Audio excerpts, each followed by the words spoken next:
Good morning, Professor Fuentes. Thank you so much for joining us. It's a great pleasure and a true honor to be with you. On behalf of this group, we are very grateful for the incredible generosity of sharing your precious time with us. And we are above all thrilled to be here with you. In particular, in my case, after many years reading your books, and we know, Professor, yes, that you receive many invitations from all over the world, and this only makes us even more grateful for the opportunity of having this conversation. And so, Professor, as I mentioned in our emails, this is a group composed by business and thought leaders of many of Brazil's leading companies and institutions. And under this leadership program, we are debating critical issues every month, not only about professional life, but also about life from a broader perspective. And on top of that, we have special sessions with leading thinkers like yourself, who are, our guides to think better about the subjects and, of course, to act accordingly. And Professor, you don't need introductions, but for the sake of yes, for the sake of starting this event in a more formal way, I would like to highlight to all participants that Professor Agustín Fuentes is a professor of anthropology at Princeton University. He is the author of many books, including this one here, Sex is a Spectrum, The Biological Limits of the Binary, recently released. Race, Monogamy, and Other Lies They Told You, Busting Myths About Human Nature. Why We Believe, Evolution and the Human Way of Being. And my favorite one, The Creative Spark, How Imagination Made Us Humans Exceptional. So the full collection is here, Professor, as you see. And so just to conclude, Professor Fuentes' research focuses on the biosocial, delving into the entanglement of biological systems with the social and cultural lives of humans, of our ancestors, and a few of the other animals with whom humanity shares close relations. Earning his BA in anthropology and zoology, and his MA and PhD in anthropology from the University of California, Berkeley, Professor Fuentes has conducted research across 4 continents with multiple species and 2 million years of human history. He is an active public scientist, a well-known blogger, lecturer, and an explorer for National Geographic. And Professor Fuentes was awarded the inaugural Communication and Outreach Award from the American Association of Physical Anthropologists, the President's Award from the American Anthropological Association, and elected to the American Academy of Arts and Sciences. Well, so Professor, without further ado, I'm going to kick off this conversation with 4 or 5 questions and then open for other questions from the members of our group, whom I greet and thank very much as well for being here. That's okay? Yeah, sure. Oh, and also I should say the newest book, The Sex is a Spectrum and Biological Limits of the Binary, there will be a translated article out in Folha de Sao Paulo, I think this week or next week, an interview with me about that. And we're still looking for translators for the book. And Creative Spark is still not translated into Portuguese, but it hopefully will be at some point. Well, we have a small publisher here, so who knows, huh? Fantastic. So, Professor, I would like to start off with a question about human nature. In your wonderful book, The Creative Spark, you point out 4 myths of our nature. The first is that we are naturally selfish, aggressive, and competitive. On the opposite, the second is that we are naturally caring, altruistic, and cooperative. That we are completely shaped by biology and the environments we live it in during our evolution is the third one. And on the other hand, that our intelligence somehow allowed us to transcend the boundaries of biological evolution. So I was thinking about this, and if we plotted these 4 myths on a graph with our level of dependence on biological evolution on the x-axis, from completely independent of biological evolution to completely molded by, and our level of prosociality in the y-axis, from completely selfish to completely altruistic. Where would you place us on this chart? In other words, for the lay person, What do the modern findings of anthropology tell us about human nature? Well, I think the first thing that they tell us about human nature, those charts are wrong, right? Throw them away. Because I think the two axis, the sort of two-dimensional way of thinking about the human is too simple. We all know this, right? So whether anytime anyone tells you humans do this because this, and they give you one explanation or one reason, it's probably too simple. But let's take biology versus culture. I think that's a really important one.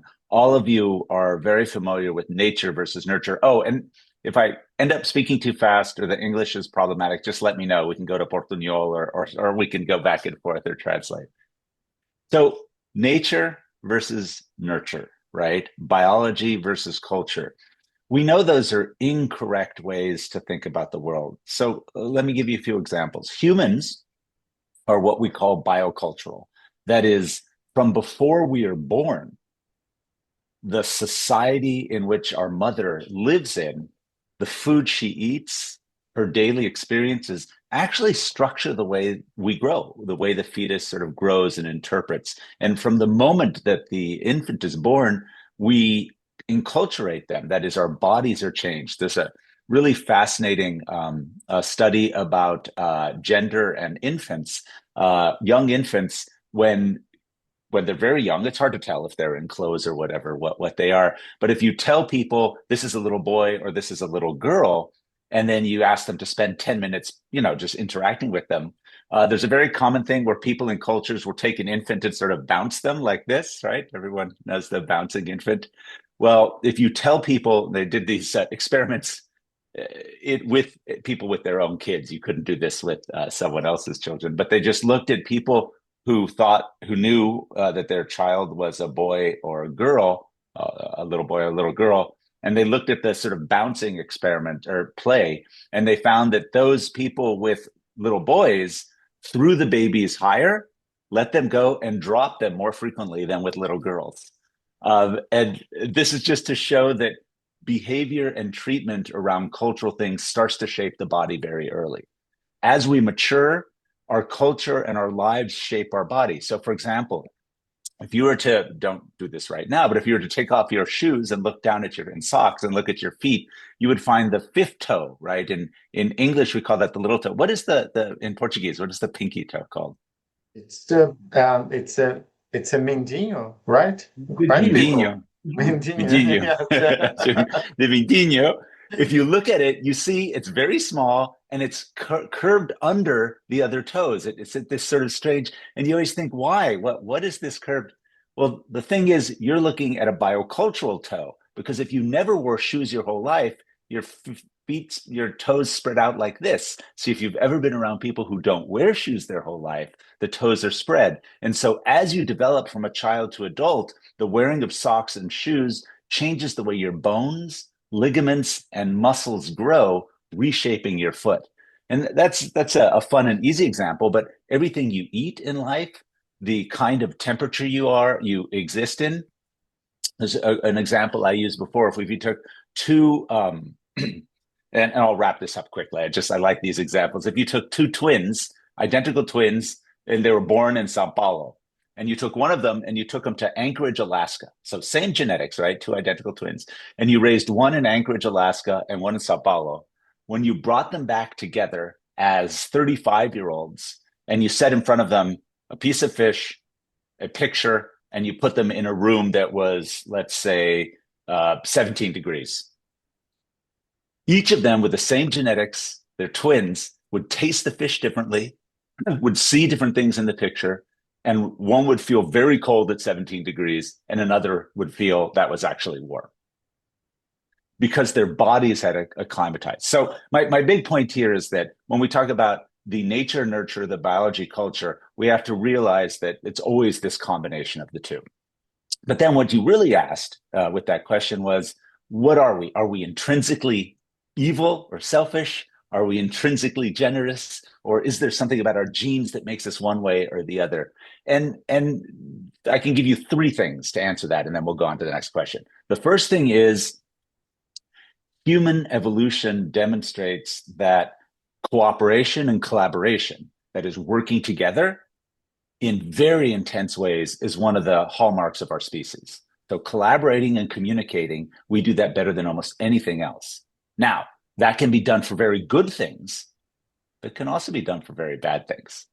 So it's the coordination and collaboration, the communication, the cognition, the intelligence that's our ability. How that manifests depends on many other things. So it's not good or bad, it just is. The second thing is that, remember, the human sort of magic power, if we will, is to see the world as it is, to imagine something new, and then to try to make that in the world, and to usually do that collaboratively with other people. Is that good or bad? It depends on what that thing is, depends on the context and the history and the individuals. And I guess the third thing is when we ask the question, are we good or bad? Are we biological or cultural? We're actually missing the more interesting questions, which is, what is it about bodies, histories, and life experience in a given context or in a given moment that makes it possible for something to happen? So again, these are all complicated, long answers. This is why they sometimes don't invite anthropologists to parties, because we give these very long, complicated answers. But this really is what's interesting in the context of business and organization. Thinking through what these capacities of humans are, I think, is a better approach than thinking about, are we this way or that way? Wow, that's fantastic, Professor. Thank you so much. So, next question, please, Professor. I would like to ask you about our supposed, uniqueness as humans compared to other animals. So, one of the things that strikes me the most is the incredible difficulty we have in accepting the biological fact, actually, that we are animals, and consequently part of nature. For example, when I say in a conversation that it is interesting to learn about primatology as they are our closest cousins, my sense is that many people think something like, well, they may be your relatives, but not mine. So is there anything that completely sets us apart from other animals in a matter of kind rather than degree, such as creativity, consciousness, capacity for awe, or are we just an extreme in a kind of a continuum of behavior traits and social complexity compared to other animals? I mean, that's a really hard question. It's a really interesting one. Clearly, we are animals. We're primates. We're mammals, right? We have flesh and bone, and we can model all of our biology. But we're very distinctive. And so I have many colleagues and many friends who says, no, it's just a continuum. We're just a kind of ape, right? We're just a very interesting ape, but just a kind of ape. And literally, right, if we're talking biologically, that's true. But on the other hand, how many apes have iPhones, right? Um, how if you took 50 apes and put them on a flight from Sao Paulo to New York, by the time it landed in New York, they'd have killed each other. It would be absolutely horrible. And humans, you can put 300 people on a flight, and most of them, the vast majority, do okay on that flight. That's actually really incredible. And so, again, humans have a continuity with the rest of the world, but there's something about the way in which we are in the world, the way in which we think about the world, the way in which we relate to one another that's very distinctive. Part of that is technology, right? Part of that is our ability to use more than our bodies to interact with the world. And we do that more than any other animal. And so as we build the world around us, that also feeds back on us and structures us. So is it a different kind? Again, I'm not, that sounds like a very good question for philosophers, but I'm much more practical. I want to know, okay, I'm not as worried if it's a different kind. I want to know, what are the differences and what are the similarities, right? So you can train a chimpanzee or a muriki or different kinds of animals, primates, to do very interesting things, and they live very complex lives. But none of them have language like we do. None of them have this need or desire to technologically change or impact the planet, which leads to, I would say, the biggest difference. And that is, humans matter more for the planet than almost any other species. Our actions have bigger impacts on ourselves and on the rest of the world. And with that, then, comes great power, but also great responsibility. And again, this is something that is really important to think about in the sense of economic and social structures. How we build the world, how we expect the world to be, how we treat the world, has huge effects, not just for us or our species, but for everything around us. Wow, that's fascinating, Professor. So, since you mentioned our role in the world, of course, we are living in a highly polarized world with huge global challenges such as socioeconomic inequality and the climate crisis. And in my opinion, your book, Why We Believe, is critical to understand why we are in this situation or in this mess, right? And how can Yeah. we can envision a collective solution to these challenges. So now, after all, we construct our work based on what we believe, as you point out in your book. And because most people see their perceptions of the world as the true reality, conflict among groups end up becoming almost inevitable and very difficult to solve. So, Professor, how do you see the current situation of humanity at this point of its evolution? Will we be able to overcome our different beliefs in a creative way, perhaps based on our common humanity, so that we can understand ourselves and live in greater harmony globally? Oh, if I had a really good answer to that, we would be in a better place. I could publish even more books. That's a wonderful question, but it's the big challenge, right? How do we take what we have and make it go forward? I'm actually, if it's okay with you, I want to share the screen. I want to show some words and images to help think about this specific one. Is that all right? Just Yeah, really sure. quickly. That way, Absolutely. I think it's a quick We just thank you example for that. here. It's wonderful. Sure. I just want to see. I'm just going to skip through. Let's see. Can you see that okay? Yes. Okay. So I just want to spend just a few minutes with what we mean by belief. And I think most people don't understand when I say belief, we're not just talking about religion, right? Creencia. We're not talking about faith traditions. That's part of it. But this is what I mean. So very specifically, belief is our capacity to imagine, to be creative, to hope and dream, to infuse the world with meanings, and to cast our aspirations far and wide. It is limited neither by personal experience nor material reality. And I think that's very important, that belief is more than just us. Believing is kind of a commitment, an investment, a devotion. But when we believe something, when we commit to something, it's actually part of our brains and our bodies and our lives. It actually impacts us. So this capacity for belief and the details of what we believe and all of the diversity in those belief systems that you just pointed out, they shape and they structure and they alter our daily lives, our societies, and our world around us. So humans commit fully and wholly to perceptions, to ideas about the world, and how we do that shapes us. Rodolfo. Yeah, thank you. Thank you very much for your to having you here. And when you talk about belief, I always connect to purpose. This means why you are working for a certain company, or how you can engage those employees to the mission of the company. How you can connect this belief to the purpose of the company. How the company or the organization could kind to how can say to engage those collaborators on the purpose of the company. Let me show you this. That's actually a really good question. I'm going to show you this one picture, explain that, and tie it into the answer to that question, because this broader belief is really important. Humans have a shared reality, right? And this is important when we think about company or working together or any sort of collaboration. That is, we all have these beliefs, these individual minds and contexts, but it's always connected with other bodies. And I show this picture for a reason. We have what's called a mutuality of cognition, experience, and perception. We are never alone. So when you think, and I just wanted you to see this picture here, when you think,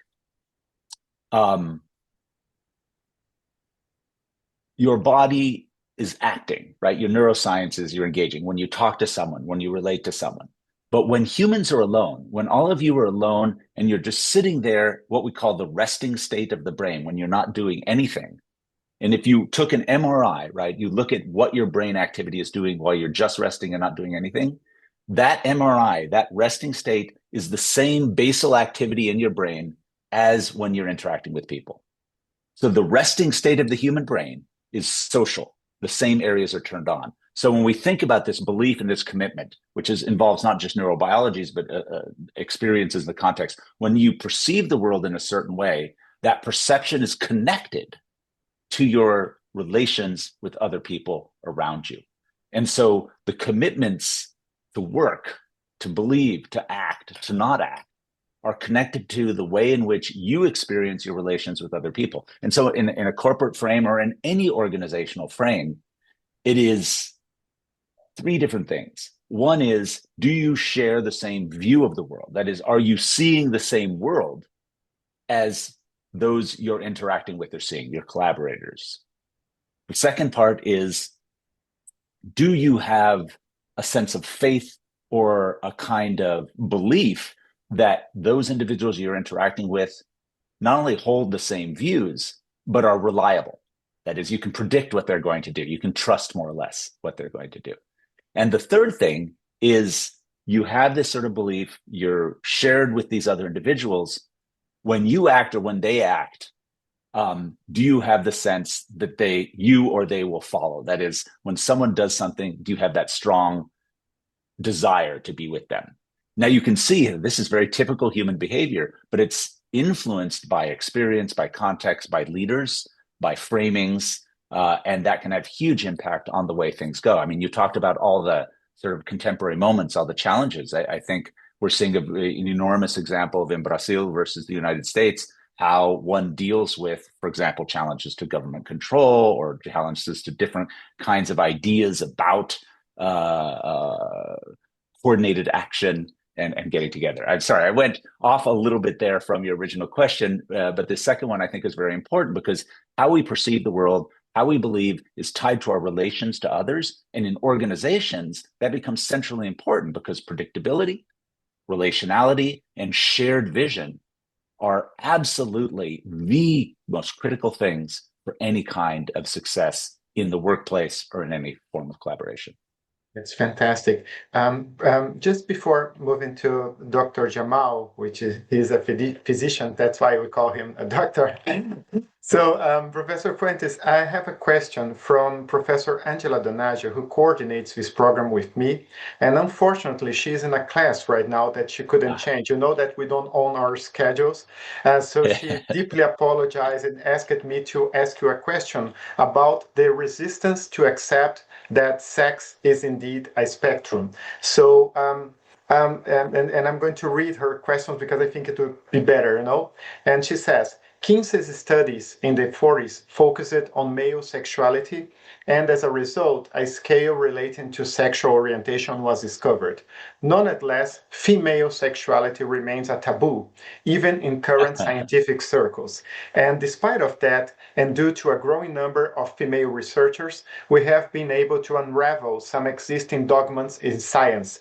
For instance, it was believed that female birds, as well as great apes, would only have sexual relations with their regular partner. And today, we know that their sexuality has nothing Victorian about it.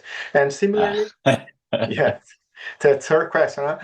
Some indigenous groups in Latin America have a custom where when a woman becomes pregnant, she has sexual relations with all men in the tribal, and the idea is that the baby will be the child of all and absorb the strength of each. And in addition, and in contrast to the gender binary, Bugis society in Indonesia recognized 5 genders.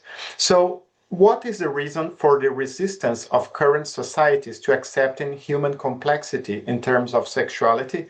And do you see another pattern of behavior in matriarchal societies that still exists today?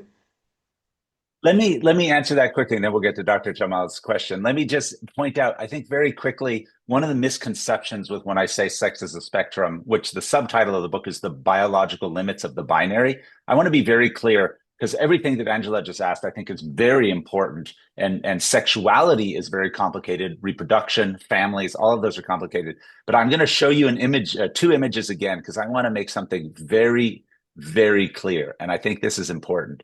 When we talk about sex, can everyone see this okay? Yes.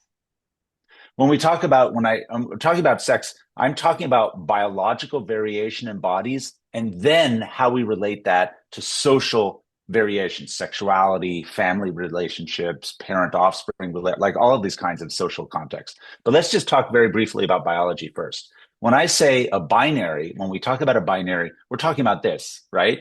1 and 0, right? 1 and 0. These are both numbers, so they're both a category number, right? So 1 and 0 share that they are both a category of number, but there is nothing that overlaps between a 1 and a 0. Nothing, right? The whole point of having a binary, this is how we can use this for writing code. It's either a 1 or a 0. The two do not overlap. When we talk about a spectrum, we're talking about the same materials. This is a visual representation of a sound spectrum. We're talking about the same materials, but those materials are distributed in typical clusters that are not the same. That is, they vary, the clusters, as you can see here, but the clusters are made of the same materials, but the range, the distribution of those materials is different. And on a spectrum, we note that some of this variation falls outside of the typical clusters. So when I say that sex is a spectrum biologically in humans, I'm saying that all of us are made of the same bones, tissues, hormones, all of those things, the same organs, all these patterns, but they're variations that typically happen in male and female bodies. And there are individual humans that don't fall into those typical clusters. So that's the difference between a sex, a binary, and a spectrum. And I think that's very important because it is not saying that males and females are not different. They are. It is not saying that there is no sort of important differences in growing up, in bodies and behavior patterns between males and females. There are. It's just saying that first, males and females are very variable categories. Within males and females, there's a lot of variation. And there are many humans who don't match perfectly to those typical distributions. Having said that, it's also important to point out that things like sexuality is very complicated in humans. It's not an either or. There's a range of that, and this is well documented. Things like families. A family is not just a male and a female and their own offspring. Most families throughout human history and today involve extended relatives, that is, more individuals, different caretaking patterns for offspring, different roles and assumptions about relations between the caretakers and the offspring. And every example that you gave of these different variants from the question from Angela was showing this distribution. And so why don't we ask, when we're interested in these things, ask about what does the variation look like and how can we use understanding of the actual biology and the cultural processes to understand the challenges that face us, because there are many challenges. So rather than saying males and females are different kinds of things, let's say, what do we know about males and females? What do we know about bodies? What do we know about societies and behavior? And then how can that knowledge help us understand very important things of similarities and difference societally and biologically? Fantastic. Dr. Jamal, please. Professor, thank you so much for being with us. What you said about flying in a plane really caught my attention. Why do 300 or more people behave well on a flight and not in a company? Sure, that are intolerant rules, sense of survival, etc. But why don't we see the company or the society or the planet is flying in a plane? So I think, are we so certain that our life's journey will be successful and we behave individually and not collectively? And as a medical doctor, I ask you, has the evolution of the society moved us away from the survival instinct? Are we no longer afraid of dying? That's my question, because why our mindset is not for surviving independence in one of another as a plane. Why we do this with our planet, our organizations, and our society? We're not afraid of dying now or in a few years. Well, Dr. Jamal, that's a really great question. And so a couple things. One thing that's interesting is I think many people are afraid of dying, but they think it's not going to happen to them, right? I think the thing is people don't consider actions. And so, deep in our past, living in smaller groups, your actions had more immediate consequences, right? So we're living in a group, and we see this from studying small scale societies. So if you are in a small community, 30, 40, 100 people or something like that, and you're really annoying to everyone, you don't want to work with anyone, you don't interact with them, and everyone else is working together, that group will cast you out. That you will be thrown out. But in the contemporary society where we have millions, hundreds of thousands of millions of people navigating these daily lives with particular economic and social structures that make it hard for people to do anything aside from focus in on how do they pay rent, how do they put food on the table, what are their obligations, both legal and social. That then changes the way in which people relate to one another. If we think about it sort of a corporate context, you have to think about how is the corporation managed, right? So what does it mean from workers through management through the sort of executive or CEO level? What are the equities there? What are the perceived equities, which are as important as inequity? And I think everyone should know this.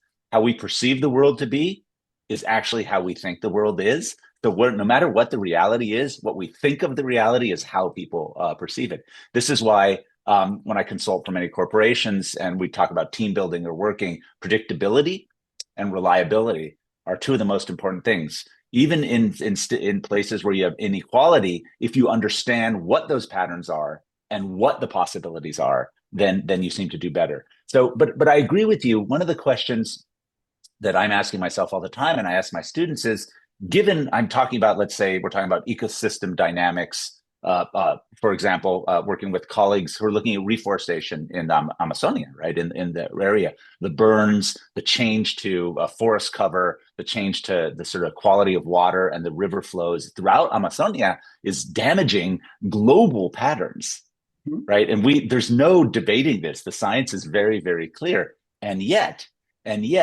on local scales, people recognize this and are very worried about it. But at the local scale, they can only do a small amount of work right where they are on the river's edge or in that piece of forest.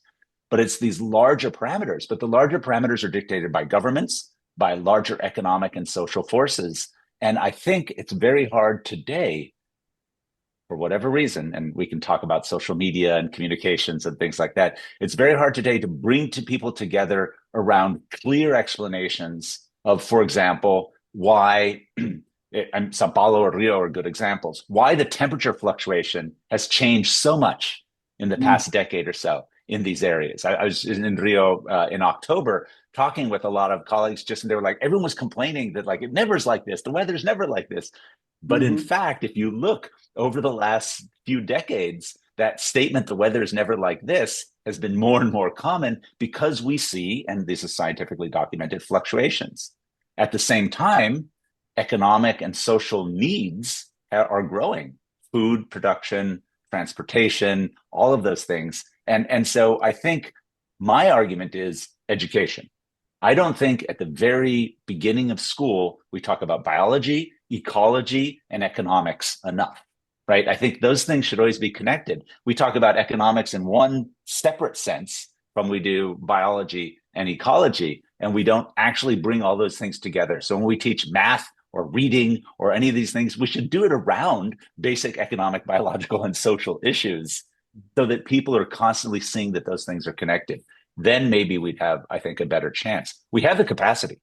Humans are incredible learners. Absolutely amazing learners, and especially in childhood.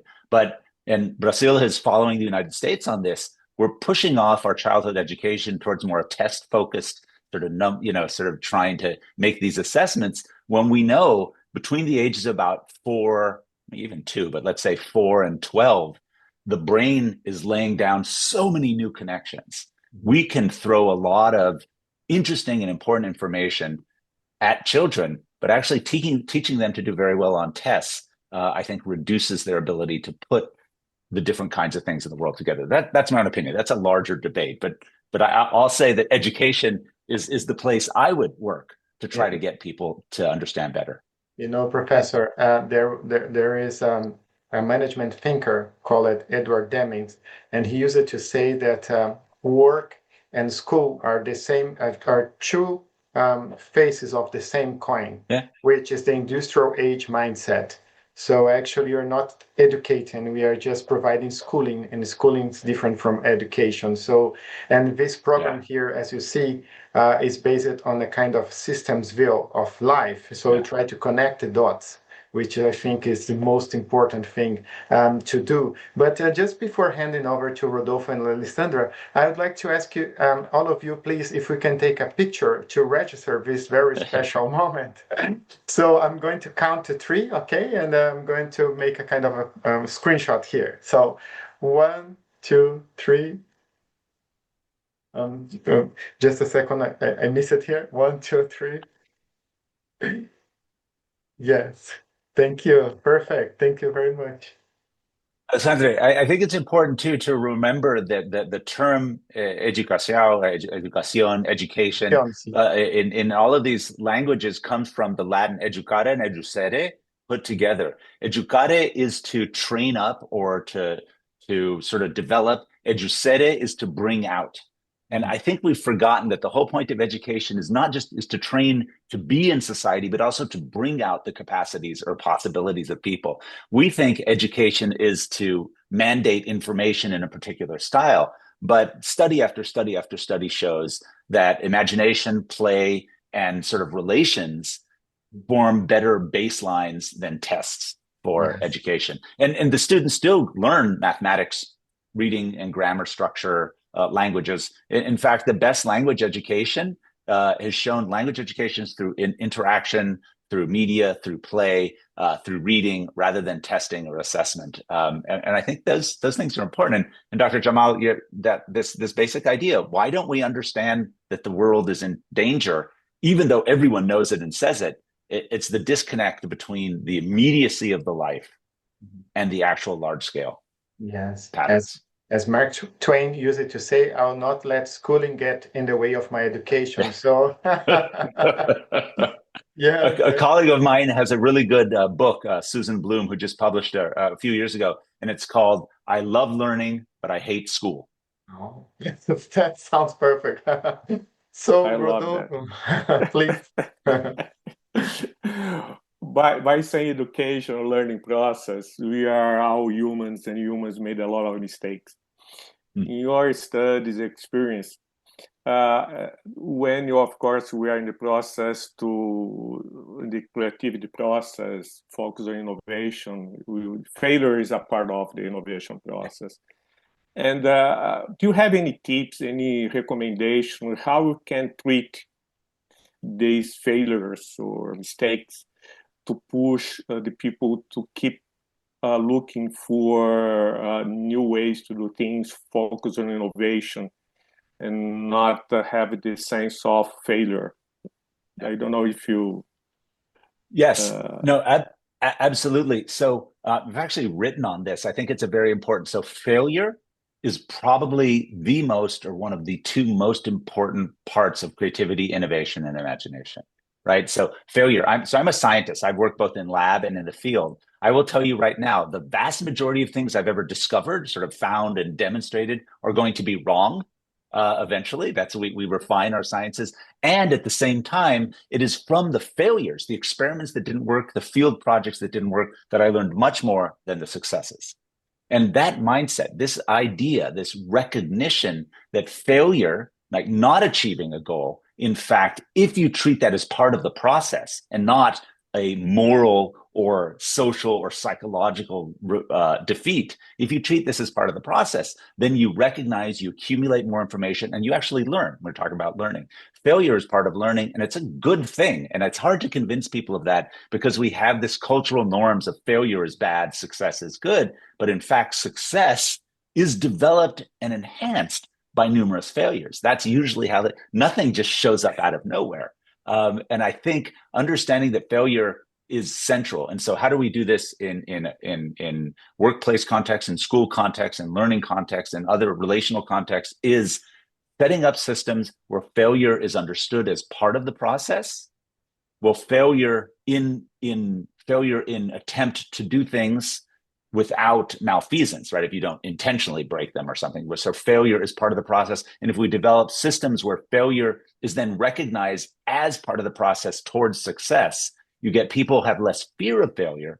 And when you see less fear of failure, you actually see better collaboration and better outcomes. And so I think recasting it, the problem is it's the terminology, failure, right?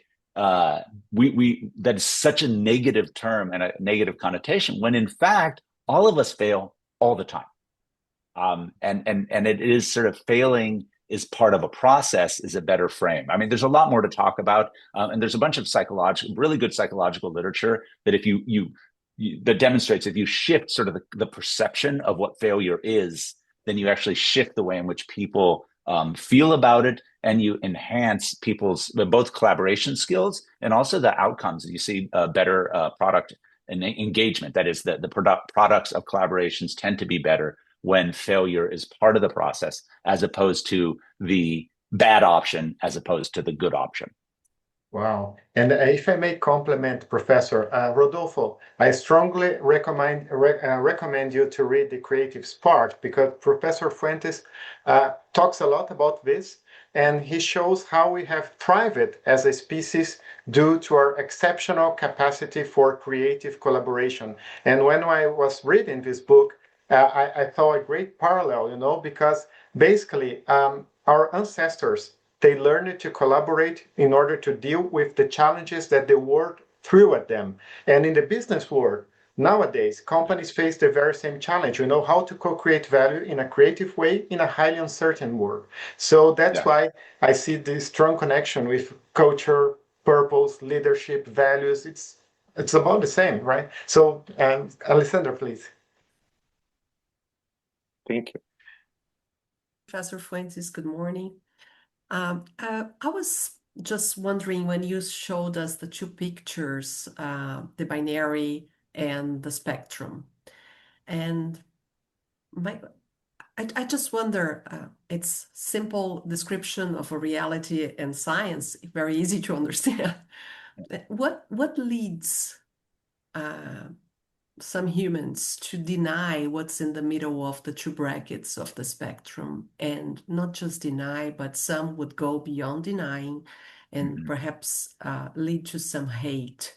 Can you talk a little bit about this for us? Yeah, I would say one thing that's important too with that spectrum, I also wanted to highlight, and maybe I didn't enough too, it's not just that there's ranges of people who fall in between the two typical clusters, but the typical clusters themselves are highly variable. So to say, ma'am, between all of the men here on this presentation, our testosterone levels between us vary by probably about 300%. So what is it to say, man or woman in these kinds of contexts? I'm not saying that males and females, men and women aren't ways to describe and aren't categories that are important. I just find that variation. But your question is more, why, given everything we know biologically and socially, and recognizing that there are, for example, right now on the planet, 80 to 100 million people who clearly do not fall in the typical clusters. That is, their biology does not match to what we define male and female by. But they're fully human. Many of them are having fine lives. Many of them don't even know because it's internal organs or differences that are changed. Why would people not just say, well, this is the way humans are? Okay, let's figure this out.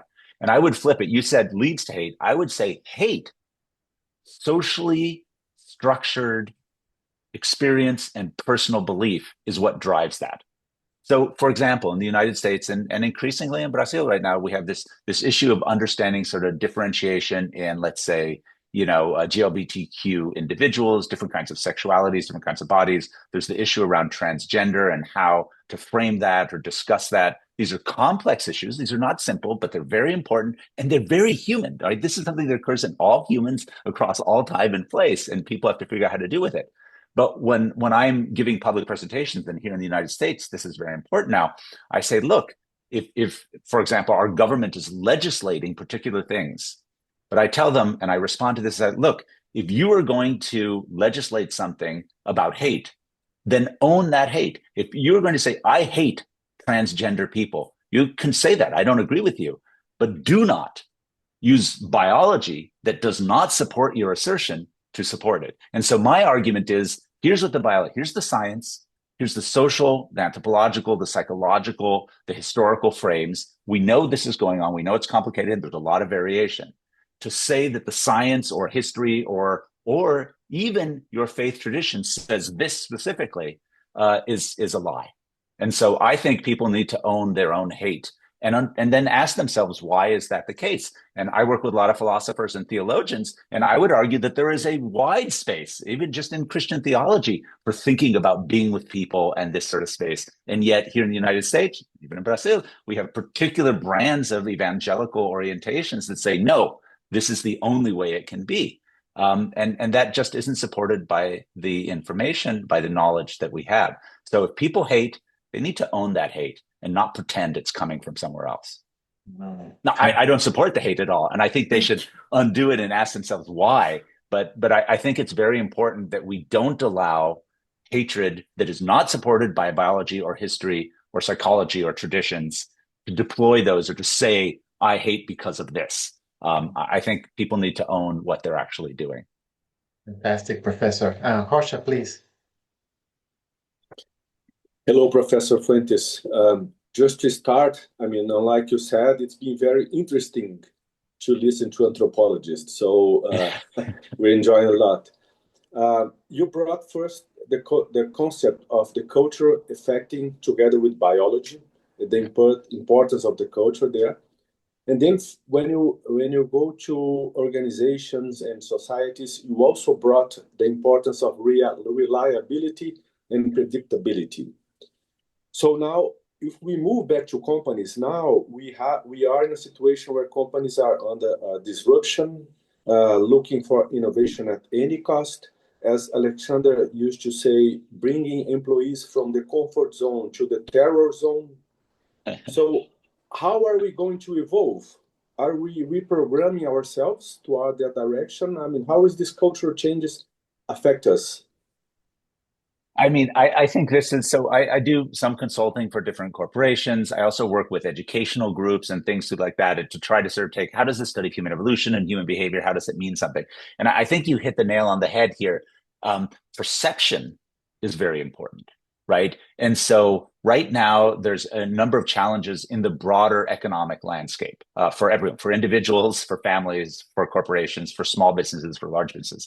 And that is predictability of global economic dynamics, predictability of local economic dynamics, depending on what the focus of a company or an organization is. And that lack of large scale predictability at multiple levels makes it really hard internally then, working with a group of people to say, okay, here's what we're doing for the next 5 years, even 1 year now, I think is very difficult to make these kinds of predictions. So what do you do with that? What's the thing? Well, I would say you lean back in on some very human aspects. And that is, one, this idea that even in the context of reduced predictability externally or in the direction of an organization or a community or a group, internal predictability acts to bolster the ability of the group to deal with external predictability. So that is the sense of reliability and trust within the members of the community, the organization, or the company, or predictability within the relations. And so the challenge then has to be, can you make small clusters of relations of predictability and reliance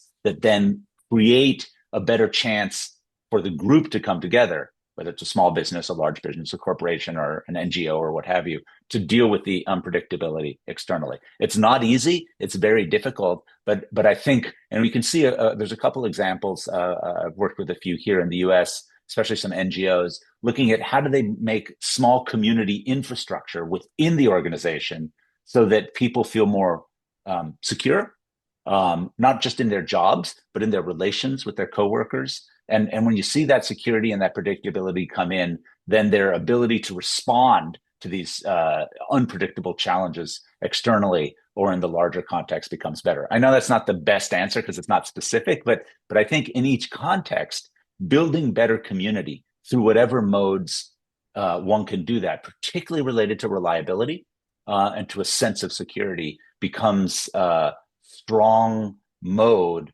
of enhancing the community or the organization's flexibility to external change. Fantastic. Professor, I'd like to switch gears here to talk a little bit about religion now, because there is a fascinating chapter in your book, The Creative Spark, about religion. And one of the things that struck me the most was realizing how recent the world's great organized religions are in relation to our evolutionary history. And another thing that you point out is that we evolved to be not only transactional beings, but also transcendent beings. And as a result, you provide, and you provide a sort of a critique, to this current scientific debate about religion by saying that it ignores the religious experience of the believers. It focuses on what religion does instead of what it is for the believers. So could you please elaborate on this for us? And if possible, Professor, could you please share some of your fascinating research showing that other primates may also have developed the preconditions to transcend, such as the experience of awe of a kind of a macaque that you mentioned named Silver, right, in the Strait of Gibraltar. Yeah, so I mean that's a great set of questions. Again, a very big overview. But really quickly, this idea, so organized religion, right, that is coordinated state religions, what we call the world religions, they are very recent, right? So we think of the Judeo-Christian, the Abrahamic religions, Judaism, Christianity, Islam. We think of Buddhism, Shintoism, Hinduism, these very, very large traditional, large-scale state-level religions. They are none of them are older than about 8,000 years, which in human evolution and time is very, very, very recent.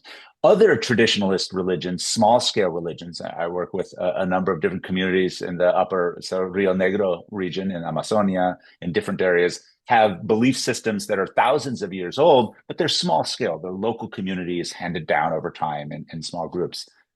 Human capacities for transcendence, this idea that humans experience individually and as a group more than the here and now, that we get the sense humans are always thinking it's not just about the material, the things around us, it's also more. That's very old. That's hundreds of thousands of years old. We have good evidence that these kinds of things show up early. So then we have to ask ourselves, when we talk about religion today, if we're talking about the large sort of state religions, organized religions, these are social cultural systems, they're economic systems, they're political systems that have emerged, that have co-opted or are part of this human tradition, this deep human past, this ability to experience transcendence. I never engage with truth claims about religions, right? I work with theologians from a number of different religions. I'm not saying, is this religion right or is that religion right? I will point out that there are interesting commonalities across almost all human religions, which to me suggests there's something about faith practices and traditions that is rooted deep in human history. So I think that's very important. However, when we think about contemporary religions, we have to think about them as economic, social, and political frames, right? I'll just take some things very common in Brazil and here and with my family, for example, sort of the Catholic frame, right? Catholicism is a powerful historical, political, economic, and faith reality, right? All of these things connect across, and I think that's really important. And so to think of it outside of all of these sort of biocultural realities is difficult. But really quickly, I'll give you the example of the monkey, and then we can move on to sort of whatever final comments. One of the things that I and some others have argued is that part of this deep capacity for transcendence or awe, the sense that there is more than the here and now, comes from a particular kind of visual and neurobiological frame that maybe other primates or social mammals have. And we put cameras on monkeys in Gibraltar and a few other places just to see what they did when we weren't watching them. And my favorite thing is we put this camera on this one monkey, a macaque monkey, a Barbary macaque in Gibraltar named Sylvia. And it was late in the day. We recovered the cameras later. So we're watching this on a television days after this happened. So we're looking at the footage. And so we see her climb down the mountain. She's interacting with her baby, feeding herself, giving some food to the infant. And then late in the day, as the sun is sort of going, coming down a little bit, she moves to the edge of the cliff and she sits.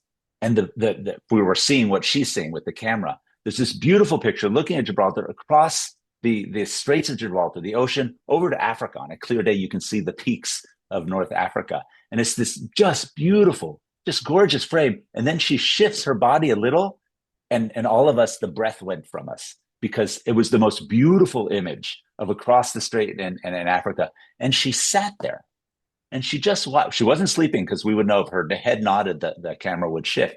She just spent 5-7 minutes just watching. And we did on the TV screen, and we thought, wow. And years later, I was looking at a bunch of other data and looking at different kinds of things. And it turns out that this ability to just be awestruck by the amazingness of the world sometimes, it's probably not just for us. Other animals probably have that. We, however, humans, get changed. So when you experience a moment like that, a moment of awe, your behavior changes. You actually, when people experience these incredible moments of awe, they're more likely to donate to charity. They have a short period of time of better relations with their family. They play better at football, right? Which is it's really hilarious, but positive impacts. This moment of sort of experiencing a little bit more than the here and there, a sense of connection with the more than just the physical, that benefits humans. I think that's important. What can we do with that? It's difficult, because we also know that can be manipulated in very powerful ways. Because when you experience that, you're open to the world in some ways, and people intentionally use that to manipulate large numbers of people to move towards ends, move towards things. And sometimes those things are very bad. And so I think understanding the experiences of transcendence, of awe, is very important for humans. But we also have to be aware that humans are creatures that are committed to belief and perception, and that those beliefs and perceptions can be manipulated by the society we're in, by leaders, by social media, by a variety of different kinds of things. And so our just incredible ability to do and be with the world is amazing, but it can be manipulated in many ways.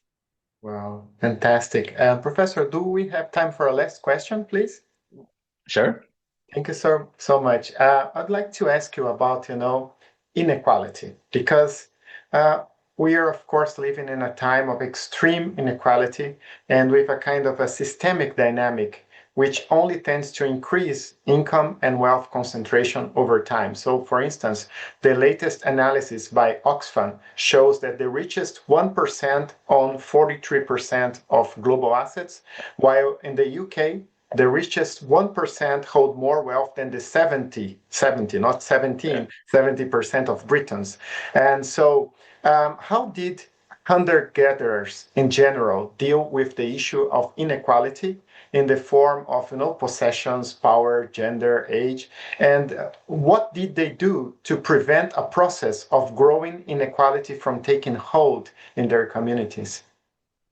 So I think there's two things. One, just really quickly. So small hunter-gatherer groupers, what we call foragers, small different sort of egalitarian peoples, were egalitarian in the sense of material goods. That is, no one had a lot more things than others, but there's always power structures. There's some people who are very good leaders, some people who aren't.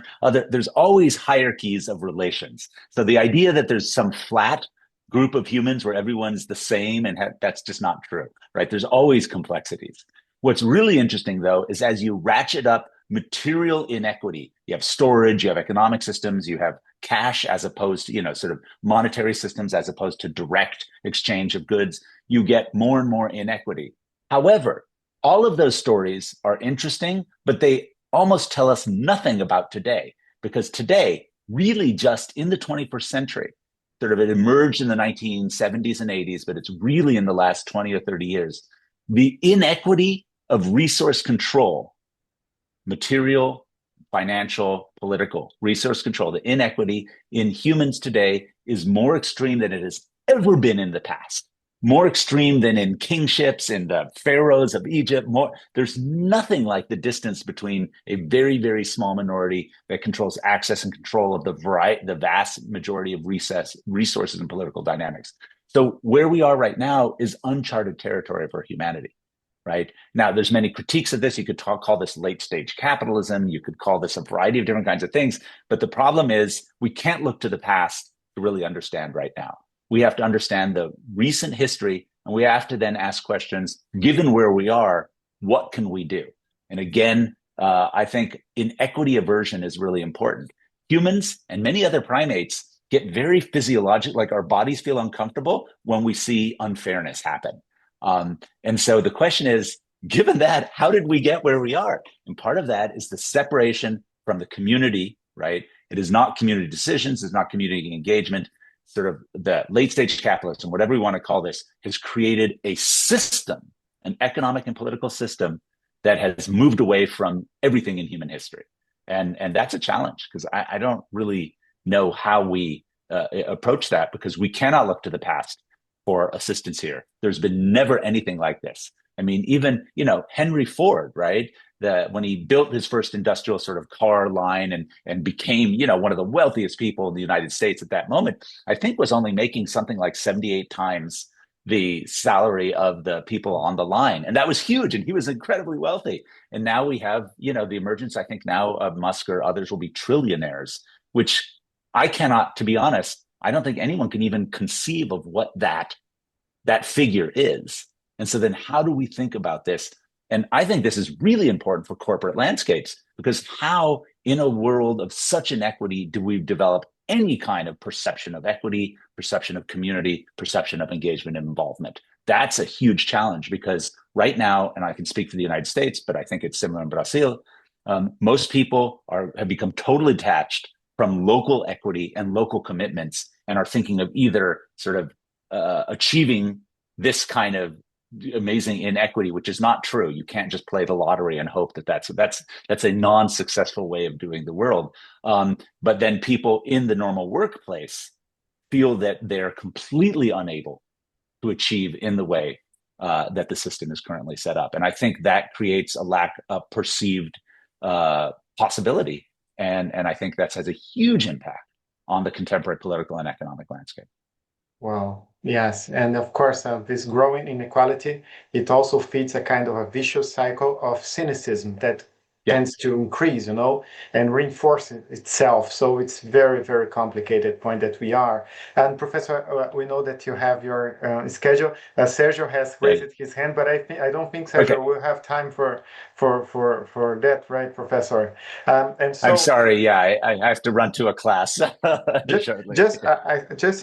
If you could please just share with us, just out of curiosity, Professor, what are your links with Latin America, and is your surname your tu apellido? What is the origin? Just out of curiosity.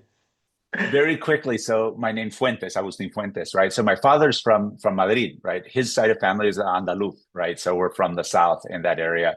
My mother is from North America, but my family is from Cuba and Mexico, España, and los Estados Unidos. So we have a broad mix. I collaborate with colleagues in Brazil and in Mexico. I do a lot of work with ENA, la Escuela Nacional de Antropología y Historia, and la UNAM, right? The Universidad Autónoma, the big project there. I also work very strongly in pushing against the hegemony of English as a mode for scientific engagement. Sort of publications, Portuguese, Espanol, are increasingly important. I think some of the best scientific innovation in the world is coming from Latin America.